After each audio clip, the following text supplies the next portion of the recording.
This is Runner Hut Expedition.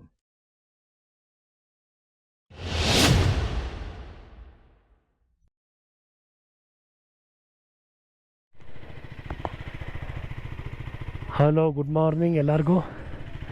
ನಂದು voice ಹಾಕ್ಸ್ಕೊಂಬಿಟ್ಟಿದೆ full ಅಷ್ಟು cold ಇತ್ತಿಲ್ಲಿ. ಇವಾಗ ಪ್ಯಾಂಗಾಂಗ್ ಲೇಕ್ ನೋಡ್ಕೊಂಬರೋದಕ್ಕೆ ಹೋಗ್ತಾಯಿದ್ದೀವಿ.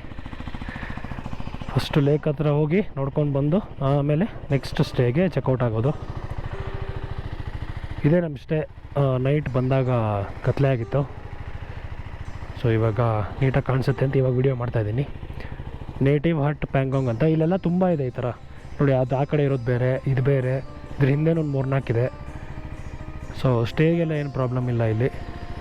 ಬಟ್ ನೈಟ್ ಮಾತ್ರ ಟೆಂಪ್ರೇಚರ್ ಎಷ್ಟು ಕೋಲ್ಡ್ ಇರುತ್ತೆ ಅಂದರೆ ಯಪ್ಪ, ಚಳಿ ತಡ್ಕೊಳಕ್ಕೆ ಆಗಲ್ಲ ಇಲ್ಲಿ. ನೀಟಾಗೆಲ್ಲ ವಾರ್ಮ್ ಕ್ಲೋತ್ಸ್ ಹಾಕ್ಕೊಂಡು ಮಲ್ಕೋಬೇಕು.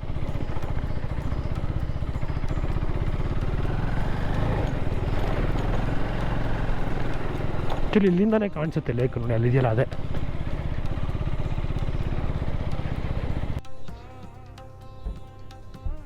$4,350 meters. It is the world's highest saltwater lake.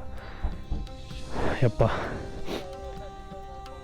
Driving alongside the lake or into the lake is strictly prohibited. I love Pangong.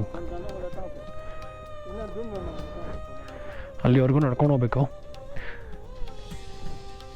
Wow.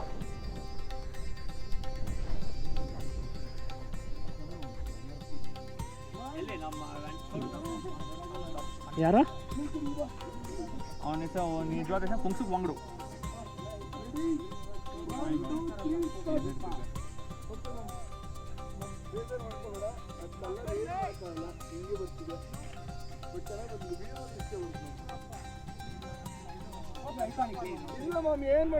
Iconic place, iconic scenery.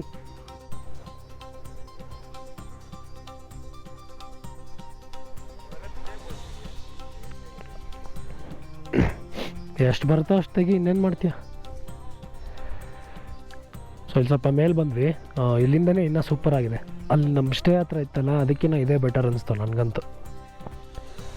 ಇಲ್ಲಿ ಯಾರು ಟೂರಿಸ್ಟ್ಸು ಇಲ್ಲ. ನೀರ್ದು ಕಲರು ಇನ್ನೂ ಬ್ಲೂ ಶೇಡ್ ಚೆನ್ನಾಗಿದೆ. So this is best. ಇಲ್ಲಿ ನೋಡಿ, ಇಲ್ಲಿ ಇದು ನಾನು ನಿಂತಿರೋ ಜಾಗ, ಇದು ಚೈನಾ ಬಾರ್ಡ್ರು.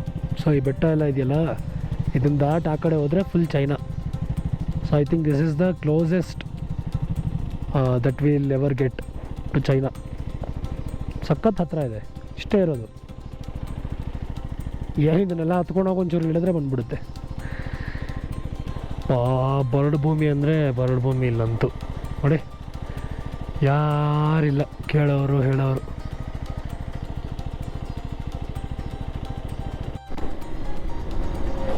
Biker boys.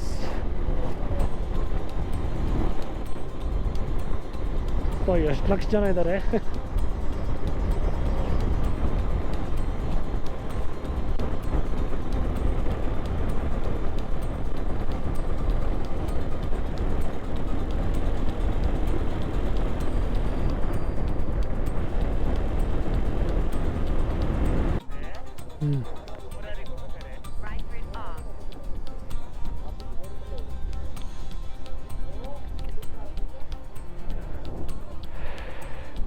ಇಲ್ಲೊಂದು ಕಡೆ ಬಂದಿದ್ವಿ, ಬ್ಲ್ಯಾಕಲ್ಲಿ ಪೆಟ್ರೋಲ್ ಹಾಕ್ಸ್ಕೊಂಬಿಟ್ವಿ. $150 1 ಲೀಟ್ರು. ಇದರ ಹೋಮ್ ಸ್ಟೇ ಹೆಸರು ಕುನ್ಸಾಂಗ್ ಸ್ಪಾಲ್ ಹೋಮ್ ಸ್ಟೇ.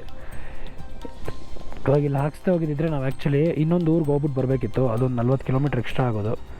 ಸೊ ನಾವೇನು ಮಾಡಿಬಿಟ್ವಿ, ಇಲ್ಲಿ ಊರವ್ರನ್ನೇ ಕೇಳಿಕೊಂಡು ಇಲ್ಲಿ ಬ್ಲ್ಯಾಕಲ್ಲಿ ಸಿಗುತ್ತೆ ಅಂತ ಹೇಳಿದ್ರು. ಸೊ 40 ಕಿಲೋಮೀಟರ್ಸ್ ಅವಾಯ್ಡ್ ಮಾಡೋಕ್ಕೆ ಇಲ್ಲಿ ಬಂದು ಪೆಟ್ರೋಲ್ ಹಾಕ್ಸ್ಕೊಂಬಿಟ್ವಿ. ಸೊ ಇವಾಗ ನೆಕ್ಸ್ಟು ಸೀದಾ ಸ್ಟೇಗೇ, ಎಲ್ಲೂ ಸುತ್ತಾಡೋ ಪ್ರೋಗ್ರಾಮ್ ಇಲ್ಲ. So 40 kilometres almost 2 hours save ಆಯ್ತು ನಮಗೆ. ಇವಾಗ ನಾವು ಆನ್ಲೈನ್ ಬಂದಿದ್ದೀವಿ. ಸ್ಟೇ ಇದೆ ಮಾಡಿದ್ವಲ್ಲ, ಬಂದಿದ್ವಿ. ಆರಾಮಾಗಿ ಬಂದಿದ್ದಾರೆ, ಸೇಫಾಗಿ ಎಲ್ಲ ಡಿನ್ನರ್ ಮಾಡ್ತಾ ಇದ್ದಾರೆ.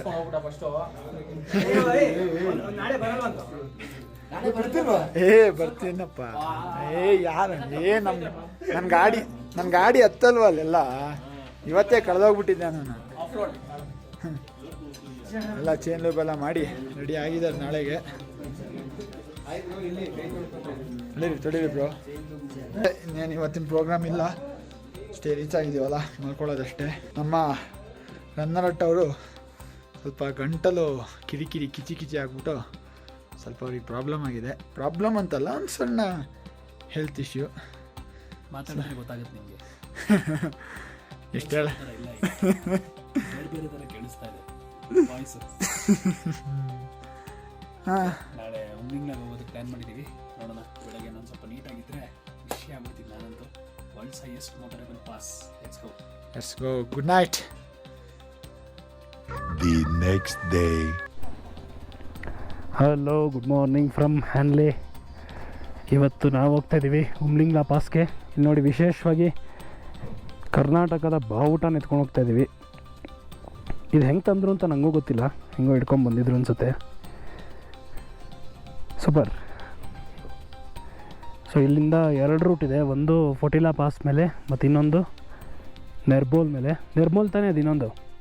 ಸೊ ಫೋಟಿಲಾ ಪಾಸ್ ಮೇಲೆ ಹೋದರೆ ಫುಲ್ಲು ರೋಡ್ ಚೆನ್ನಾಗಿದೆ, ಹೈವೇ ಥರ ಅದು. ಬಟ್ ಅದು 20 ಕಿಲೋಮೀಟರ್ಸ್ ಜಾಸ್ತಿ ಆಗುತ್ತೆ. ಸೊ ಇನ್ನೊಂದು ನೆರ್ಬೋಲ್ ಮೇಲೆ ಹೋದರೆ ಅದು ಸ್ವಲ್ಪ ಆಫ್ ರೋಡ್ ಇದೆ, ಅದು 20 ಕಿಲೋಮೀಟರ್ಸ್ ಕಮ್ಮಿ ಆಗುತ್ತೆ. ಸೊ ಒಂದು ಫೋಟಿಲಾ ಮೇಲೆ ಹೋಗೋದು 92 ಕಿಲೋಮೀಟರ್ಸ್ ಆಗ್ಬೋದು ಇಲ್ಲಿಂದ. ನೆರ್ಬೋಲ್ ಮೇಲೆ ಹೋಗೋದು 72 ಆಗ್ಬೋದು ಹೆಚ್ಚು ಕಮ್ಮಿ. ಸೊ ಅದು ಇವತ್ತಿನ ಪ್ಲ್ಯಾನು. ಏನಿಲ್ಲ, ಇಲ್ಲಿಂದ ಉಮ್ಲಿಂಗ್ಲಾ ಮೇಲೆ ಹೋಗಿ ಅದನ್ನು ನೋಡ್ಕೊಂಡು ಬಂದ್ಬಿಡೋದು ಅಷ್ಟೇ. ಸೊ ಅದು ಆಲ್ಮೋಸ್ಟ್ 19,000 ಚೇಂಜ್ ಫೀಟ್ ಆಲ್ಟಿಟ್ಯೂಡ್ ಇದೆ, ಹೈಯೆಸ್ಟ್. ನಾವು ಈ ಇಡೀ ಟ್ರಿಪ್ಪಲ್ಲಿ ಮಾಡ್ತಿರೋದ್ರಲ್ಲಿ ಹೈಯೆಸ್ಟ್ ಅದು. ಮತ್ತು ವರ್ಲ್ಡಲ್ಲಿ ಯಾರಾದರೂ ಬೈಕ್ ಓಡಿಸ್ಕೊಂಡು ಹೋಗ್ಬೋದಾಗಿದ್ದರೆ ಅದೇ ಹೈಯೆಸ್ಟ್ ಆಲ್ಟಿಟ್ಯೂಡು, 19,000 ಫೀಟು. ಸೊ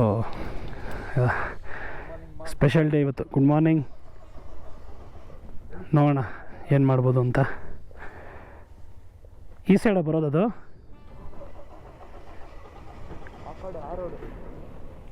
ಹಿಂಗೆ ತೋರಿಸುತ್ತೆ ಮ್ಯಾಪ್ ಆ್ಯಕ್ಚುಲಿ.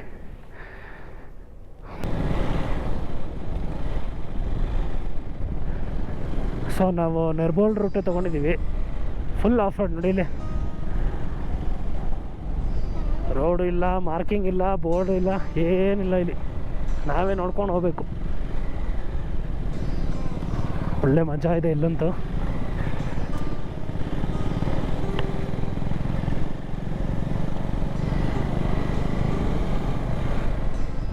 ಓಯ್,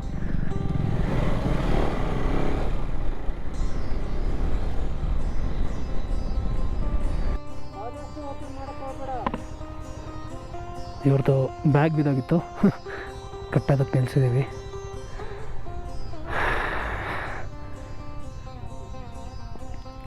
ಇಲ್ಲಂತೂ ಒಬ್ಬೊಬ್ಬರೇ ಬಂದರೆ ಫುಲ್ ಲಾಸ್ಟ್ ಫೀಲಿಂಗು. ನಾವು ಎಷ್ಟು ಜನ ಇದ್ರೇ ನನಗೆ ಆ ಥರ ಅನಿಸ್ತಾ ಇದೆ. ಇನ್ನೇನಾದರೂ ಸೋಲೋ ಬಂದುಬಿಟ್ರೆ ಮುಗ್ದೋಯ್ತು ಕತೆ. ಓ, ನಮ್ಮ ಹುಡುಗರೆಲ್ಲ ಅಲ್ಲೋಗ್ಬಿಟ್ರು.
ಇಲ್ಲಿ ಏನಾಗ್ತಿದೆ ಅಂದರೆ ಗಾಡಿ ಮುಂದಕ್ಕೆ ಹೋಗ್ತಿಲ್ಲ, ಫುಲ್ ಆಕ್ಸಿಜನ್ ಕಮ್ಮಿ ಇದೆಯಲ್ಲ, ಬೈಕಿಗೆ ಏರ್ ಸಪ್ಲೈ ಸರಿ ಇಲ್ಲ.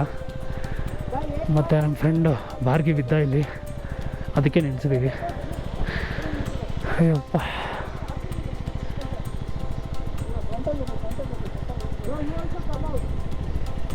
Crazy location.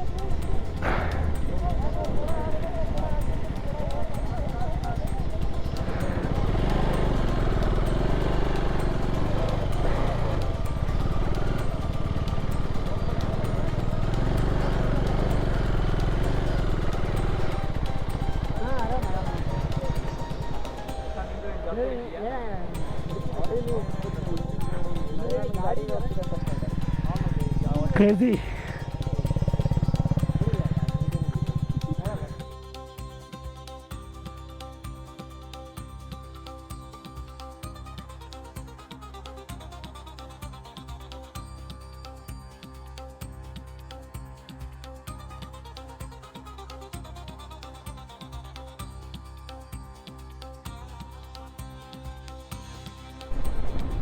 ಆಲ್ಮೋಸ್ಟ್ ಅರ್ಧ ದಾರಿ ಬಂದಿದ್ದೀವಿ, ಇನ್ನೊಂದು ಅರ್ಧ ದಾರಿ ಹೋಗಬೇಕು.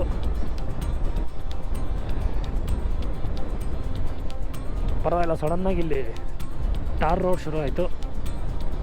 ಬಟ್ ಇದೇನು ತುಂಬ ದೂರ ಇರೋಲ್ಲ ಅನಿಸುತ್ತೆ.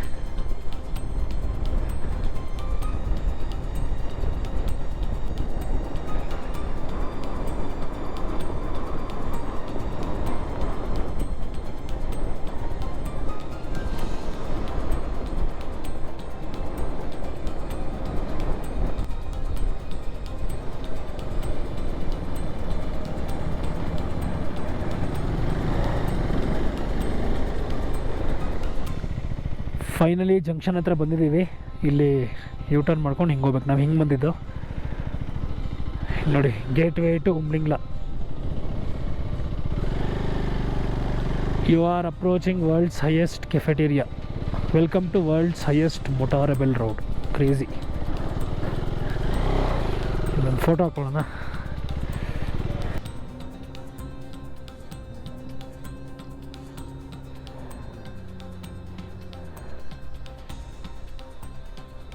ಇಲ್ಲಿ ಅಕ್ಷಯ್ ಕಾಯ್ತಾ ಇದ್ದೀವಿ. ಒಂದು ಬ್ಯಾಕಪ್ ಗಾಡೀಲಿ ಬರಬೇಕು, ಯಾಕೆಂದರೆ ಬ್ಯಾಕಪ್ ಗಾಡಿ ಇಲ್ಲಿವರೆಗೂ ಮಾತ್ರ ಅಂತೆ ಬರೋದು. ಸೊ ಅವ್ನು ಅಕ್ಷಯ್ ಬಂದಮೇಲೆ ನಾವು ಯಾರಾದರೂ ಅವ್ನು ಹತ್ತಿಸ್ಕೊಂಡು ಮೇಲೆ ಹೋಗ್ಬೇಕು ತಾನೇ. ನೋಡೋಣ ಎಷ್ಟು ಬೇಗ ಬರ್ತಾನೆ ಅಂತ.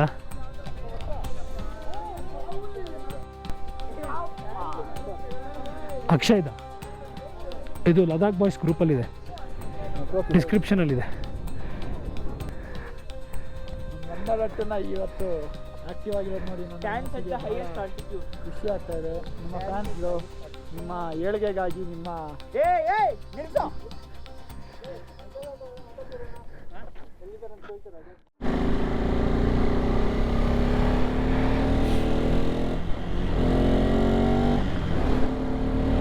ಯಪ್ಪ ಗುರು, ನನ್ನ ಕೈ ಫುಲ್ಲು ಫ್ರೀಸ್ ಆಗ್ಬಿಟ್ಟಿದೆ.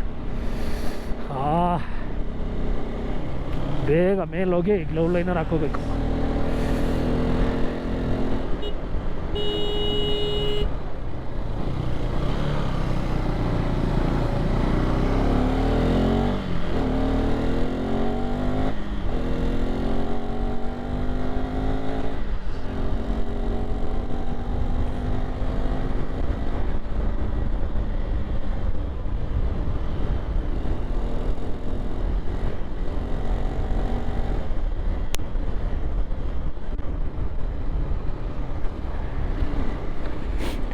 ಫೈನಲಿ ಫುಲ್ ಮೇಲೆ ಬಂದಿದ್ದೀವಿ ನೋಡಿ. ಇದೆ Umlingla world's highest motorable pass.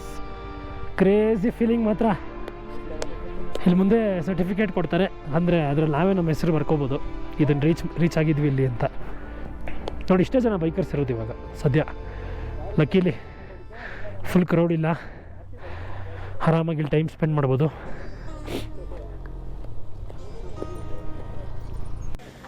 ನೋಡಿ ಇಲ್ಲಿ ಇದೇ ಸರ್ಟಿಫಿಕೇಟ್ ಕೊಡೋದು, ಹೆಸರೆಲ್ಲ ಬರ್ಸ್ಕೊಂಡಿದ್ದೀವಿ.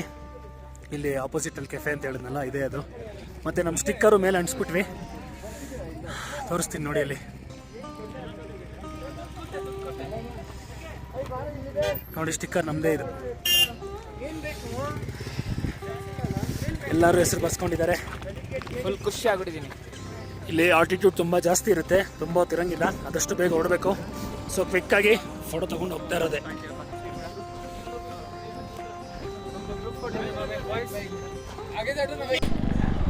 ಕೆಳಗಡೆ ಹೊರಡೋದಕ್ಕೆ ಶುರು ಮಾಡಿದ್ವಿ. ನಮ್ಮ ವೇದನ್ ಗಾಡಿ ಸ್ಟಾರ್ಟ್ ಆಗ್ತಿಲ್ಲ, ಸೊ ಟೋ ಮಾಡೋದಕ್ಕೆ ಟ್ರೈ ಮಾಡ್ತಾಯಿದ್ದೀವಿ.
ಅಯ್ಯಪ್ಪ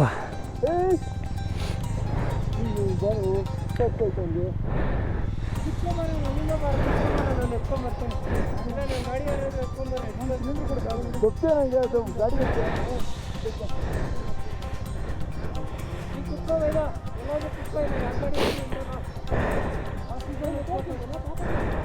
ರೆಡಿ 3 2 1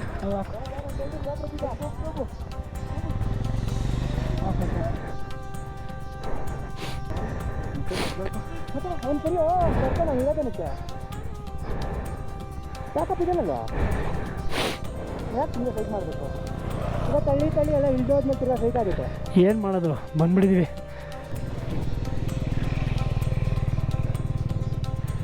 ಅನಿರುದ್ಧ ಪಾಪ ಔಷಧ ಆಗುತ್ತೆ. ಹೌದಾ?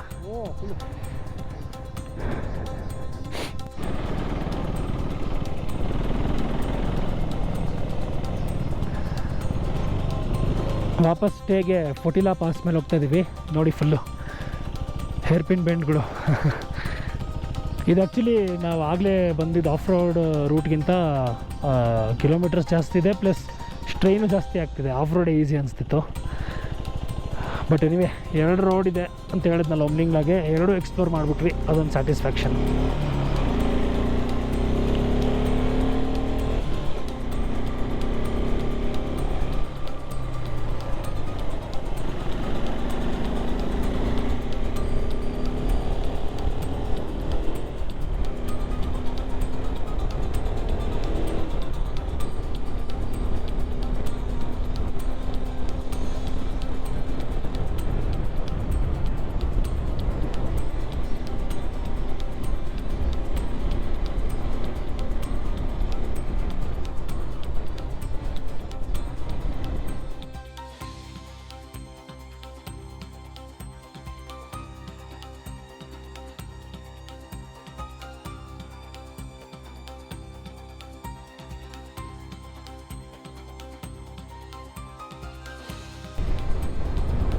ಅಂತೂ ಯಶಸ್ವಿಯಾಗಿ ಉಮ್ಲಿಂಗ್ಲಾ ಮುಗಿಸ್ಕೊಂಡು ಬಂದಿದ್ದೀವಿ. ಇನ್ನೇನು ಸ್ಟೇ ಬಂತು 1.3 ಕಿಲೋಮೀಟರ್ಸ್ ಅಷ್ಟೇ. ಅಬ್ಬಾ, ಈ ಒಂದು ಲದಾಖ್ ರೈಡು ಇಲ್ಲಿಗೆ ನನಗೆ ಫುಲ್ ಸ್ಯಾಟಿಸ್ಫ್ಯಾಕ್ಷನ್ ತಂದುಕೊಟ್ಬಿಡ್ತು. ಇನ್ನು ನೆಕ್ಸ್ಟು ಮಿಕ್ಕಿದ್ದ 3-4 ದಿವಸ ಬರೀ ಚಂಡೀಗಢ್ಗೆ ಹೋಗೋದಷ್ಟೇ. ಅದು ಎಲ್ಲ ರೂಟೆಲ್ಲ ಸಿನಿಕ್ ಆಗಿದೆ, ಬಟ್ ಅಲ್ಲಿ ಏನು ಒಂಥರ ಥಿಂಗ್ಸ್ ಟು ಡೂ ಎಲ್ಲ ಏನಿಲ್ಲ. ಇವತ್ತಿಗೆ ಸ್ಯಾಟಿಸ್ಫ್ಯಾಕ್ಷನ್. ಆ್ಯಕ್ಚುಲಿ ಯಾರಿಗೂ ಏನು ಅಷ್ಟೇನು ಪ್ರಾಬ್ಲಮ್ ಆಗಲಿಲ್ಲ, ಎಲ್ಲರೂ ಅಕ್ಲಮಟೈಸ್ ಆಗಿಬಿಟ್ಟಿದ್ರು. ಸೊ ಆರಾಮಾಗೆ ಮ್ಯಾನೇಜ್ ಮಾಡಿದ್ವಿ.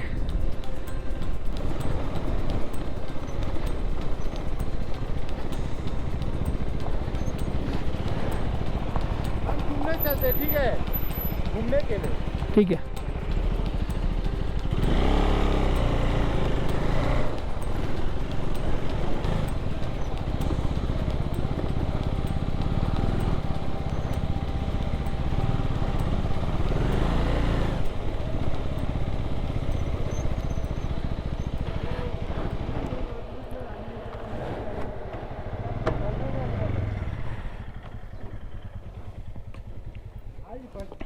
ಬೇಗ ಒಳಗಡೆ ಹೋಗೋಣ.